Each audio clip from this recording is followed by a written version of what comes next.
A weak-willed hero discovers revenge and redemption through low-level spells. Haven't I heard this before? Well, let's find out as we talk about this cool manga, shall we?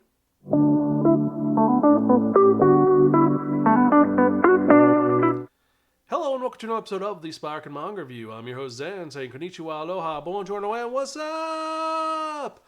Hope you're doing good and hope you're excited for another fun-filled episode of this awesome podcast you can find at www.spiraken.com. We're also on Facebook, Twitter, Instagram, Spotify, YouTube, and various other social media sites. Just type in SPRAKN and it'll get your friends one way or the other. And if you're watching YouTube, remember to like, share, subscribe, and click on that bell for notification. And let's get on with it because if you remember from the last episode, I spun that one that only, the Wheel of Manga.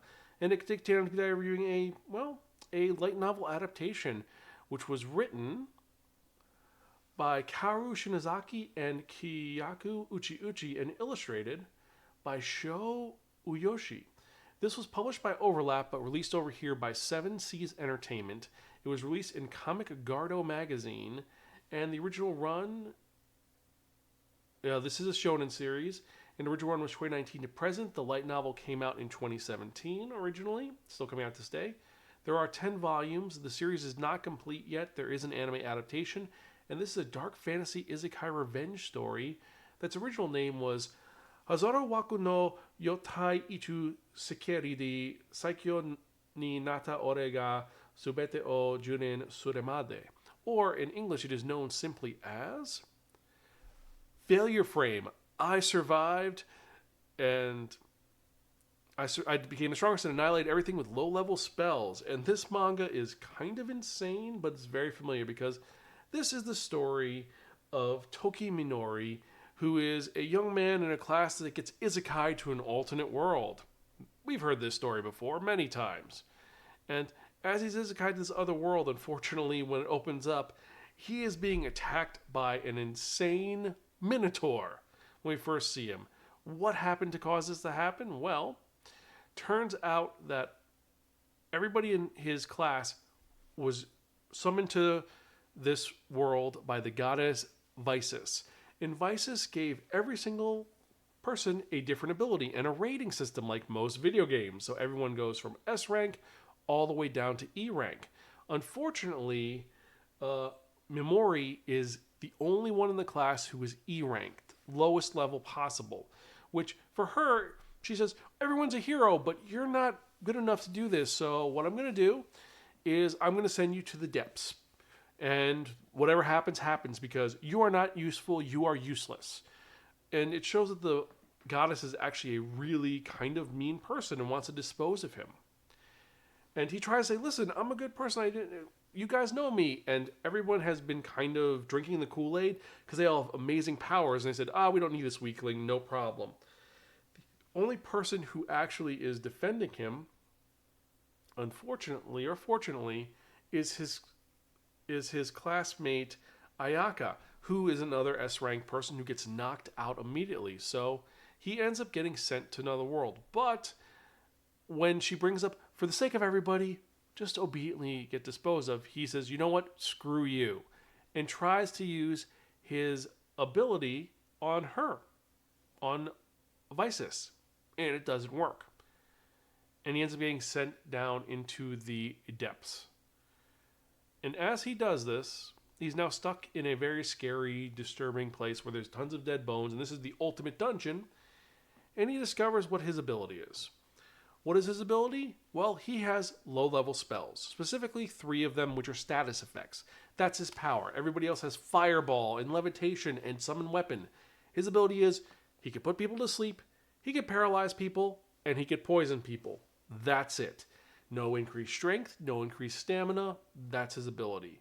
But what he discovers is that in this underground dungeon where the Minotaurs come to kill him, his powers are unrivaled because, honestly, it works 100% of the time except for the goddess. So the Minotaurs coming to attack him, paralyze. The Minotaur is now paralyzed and unable to move. And he's like, poison. And slowly, over 3 hours, the Minotaurs poisoned and die. And because this is a creepy underground super dungeon, all of these beings and monsters that are down there are worth a shit ton of experience points. So he levels up super fast, going from level 1 to level 286 in one shot, fighting this giant minotaur that wants to crush his face. And from here, he ends up deciding that he is going to get revenge. He's going to level up, he's going to get out of this dungeon, and he's going to get revenge on the shitty goddess that sent him to this dungeon and will get home somehow. And this begins the quest of our main character as he tries to kick ass, take names. We also find out that he is a damaged child because his parents were horrible and he kind of pushed down that old regression when he was adopted by his aunt and uncle, and he's been the good boy. But now that he has an outlet, he's become evil and angry and very, well, vengeful. And that's what this story is about. It's about a guy who's trying to get revenge, gets a bunch of acolytes, and kicks ass. And eventually, he is going to get his revenge on the shitty goddess that did this. And this is where the series goes. And this is, as you can guess, extremely similar to so many other stories. Where it's, you have the weak main character who has a very weak ability, who gets thrust to the bottom of the dungeon and then rises to the top to get revenge on everybody. One of my favorite isekais of this genre is a series called Aphoreta. We've talked about this. This is very similar to Aphoreta with the difference that in Aphoreta, the main character slowly goes crazy because his arm gets ripped off. And he just says, I hate this, I'm going to survive. He's going to survive no matter what. This is,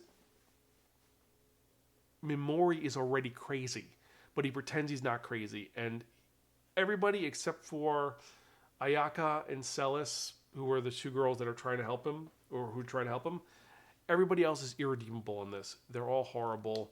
He eventually gets a couple of assistants. Like I said, there is Ceres, who is a knight, the Night Princess. Of course, there's a princess involved. She's an elf. We have Piggy Maru, who is his slime companion slash pet. We have a tiger girl, and we have a other half elf, as they're trying to help Mimori get his revenge. And that's what the story is. It's just a revenge story. And honestly, while it is kind of cool, it spins its wheels. It has been done before. It's a series which, let's be honest, this has been done so many other times, so many other factors, and just, I want it to be like, this is amazing, this is great, this is the best thing ever. And honestly, it's not. It's just, meh. It's really just, meh. And usually I have a random question for the week. This time, not so much, because honestly, what can I ask about this? It's like, well, actually, no. Random question of the week is going to be simply this. What isekai tropes are you getting tired of? Or do you think the emo kid who gets superpowers and gets revenge is a great concept? I think it's getting overplayed. It really is. I mean, Aphoreta is a lot of fun. There's so many others that do this quality better, but this one was okay. It wasn't the best thing ever. It wasn't the worst thing ever. It was interesting, engaging. The anime itself, I'm not going to be honest. I don't want to say questionable. It's just kind of, it's mid. It's just super, super mid. It was like probably the middest thing ever, I think. It just was kind of eh. I mean, there are some great elements to it. The art is pretty cool. I do like some of the elements and some of the design work of, like, he eventually gets the mask of the fallen god, which is a fake mask that no one could recognize him with, because you can't have someone recognize him, as with so many of these stories goes. The gacha story where it's with the gachapon, same thing. It's he was sent to the bottom and he resurrected. Now he wears a mask so no one knows it's him. Same premise. The mask is kind of a cool design, but overall, like I said, this has been done before. It has been done better. I do like the element that he is using status effects instead of him using transmutation or the ability to summon random friends, but in the end, it is the same thing as it always has been. If you read this manga and you liked it, let me know. Email me at Spiraken.com. But personally, for me, I have to give this our middle-of-the-ground rating of a gift from your crazy Aunt Muriel. In the end, it's okay, but forgettable. Now, if you've read this and you disagree with me, you can email me personally at Xan, that's Xan at Spiraken.com, or you can tweet me at Spiraken. Let me know your thoughts on if you like this or didn't like this. And with that in mind, let's actually get to the manga releases for the week, because we've got some really cool ones and some really bad ones. But let's get to it, shall we? So, this week, what was released? Well, starting off from the top, we've got Battle Royale Enforcers Volume 1. This one looks actually really cool. And if you've read Battle Royale, you know it is an amazing series. This is a spin-off of the original story. Then we had Captain Momo's Secret Base Volume 1. The Case Files of Jeweler Richard Volume 8. Cat Gamer Volume 5. I believe she gets a second cat in this one. Dan Da Dan Volume 8. Dark Gathering Volume 8. The Duke of Death and His Maid Volume 13. The Great Jahi Will Not Be Defeated, Volume 9. The Haikyuu 3-in-1, Volume 1, which is the first 3 volumes. H.P. Lovecraft's At the Mountains of Madness, Deluxe Edition, written by Go Tanabe and translated by friend of the podcast, Zach Davison. I'm Giving the Disgraced Noble Lady I Rescued a Crass Course in Naughtiness, Volume 6. Just Like Mona Lisa, Volume 1. Keiyaku Bound by Law, Volume 2. Mysterious Disappearances, Volume 2. Ninja vs. Gokudo, Volume 2. A lot of Volume 2s this week. No Longer Allowed in Another World, Volume 6. Parasite, Full Color Volume Collection 7. Persona 5, Volume 12. Reborn as a Space Mercenary, I Woke Up Piloting the Strongest Starship Light Novel, Volume 9. Record of Ragnarok, Volume 11. Reincarnated as a Dragon Hatchling, Volume 6. Seraph of the End, Vampire Reign, Volume 30. Sheep Princess in Wolf's Clothing, Volume 3. The Skull Dragon's Precious Daughter, Volume 4. Snowball Earth, Volume 2. Steel of the Celestial Shadows, Volume 3. Tengen Hero Wars, Volume 3. Throw Away the Suit Together, Volume 1. Undead Unluck, Volume 16. The Villainess Who Has Been Killed 108 Times, She Remembers Everything, the Manga, Volume 3. When Will Ayumu Make His Move, Volume 16. The Witch of Thistle Castle, Volume 4. The Witches of Adamas, Volume 8. The World's Fastest Level Up, the Manga, Volume 3. And last and certainly not least, Yana Tosubo Artworks Black Butler 4, the 4th art book in the Black Butler series. And this were the manga releases for this week. 35 titles, all unique, all different. What were your favorites? Which ones were you most excited about? Let me know. Email me at xanspiraken.com or tweet me at Spiraken. For me personally, my top 5 are going to be, in order, Battle Royale Enforcers Volume 1, because I'm a Battle Royale fan and I heard the artwork looks great in this one. We have Captain Momo's Secret Base. This looks intriguing. I've heard some rumbling about this series and I want to check it out. Haikyuu 3-in-1. It covers the first story arc of Haikyuu, and 3-in-1s are always fun to have. H.P. Lovecraft's At the Mountain of Madness. This deluxe edition is a hardcover and it looks amazing. And Just Like Mona Lisa is an intriguing look at alternative thoughts on beauty. So it's definitely worth checking out. So let me know which of the ones you're most excited about. Email me, xanspiraken.com, or tweet me at Spiraken. Let me know your thoughts. And before I go any further, I thank each and every one of you who are checking out this podcast and watching on YouTube or listening to it on any of the various streaming services. Thank you so much. I appreciate each and every one of you, every email I get, every comment I get. It gives me more motivation to keep doing this podcast. I love doing this, and I'm going to keep going as long as I can until I'm an old man who has to read manga with thick glasses and very, very large print manga. Now, some bookkeeping notice. Otakon is into a few weeks, and unfortunately, it looks like I'm not going to be going. Why? And I'm releasing this late because I got COVID. Yes, I officially have COVID. I've shaved to clean myself up a little bit, but yeah, I have COVID.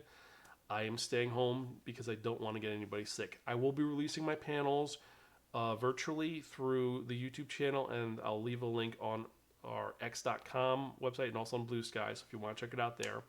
We have our 3 panels. I'm still going to release them virtually so you can actually hear them because I worked really hard on it. But like I said, I don't want to get anybody sick. And I'm currently kind of isolated in this room, so kind of slowly going crazy. But yeah, I got tons of manga, as you can tell. And I'm going to keep doing this, and this is going to fill me up and keep me occupied. So with that in mind, let's actually get to the manga. Well, actually, let's get to the best part, the part that you all are excited about. And what am I talking about? I'm talking about that one, that only.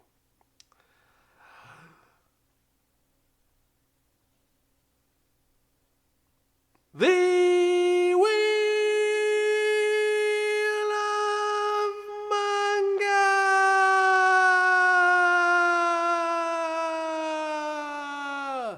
Yes, friends, the Wheel of Manga, except no substitute. What is the Wheel of Manga? The Wheel of Manga is a Wheel of Fortune with 10 slots on it.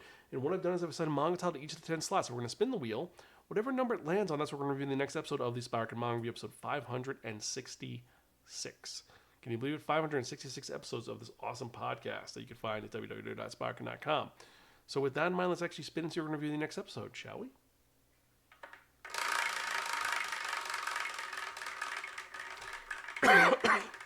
Sorry about that. Tried my best not to cough. Finally came through. Number 5, Medalist. This is one which I actually... It looks kind of cool, and more importantly than that, I actually have the manga right over there. And I have the digital version, which I got from the Humble Bundle, so we're going to see how this goes. But anyway, as usual, I hope you enjoy this episode. I'm having a blast doing this. I love doing this. And, well, more importantly, I hope you have a great day. As usual, I am your host, Zan. I am Gonzville. I'll catch you guys next time, and keep reading manga. See you later.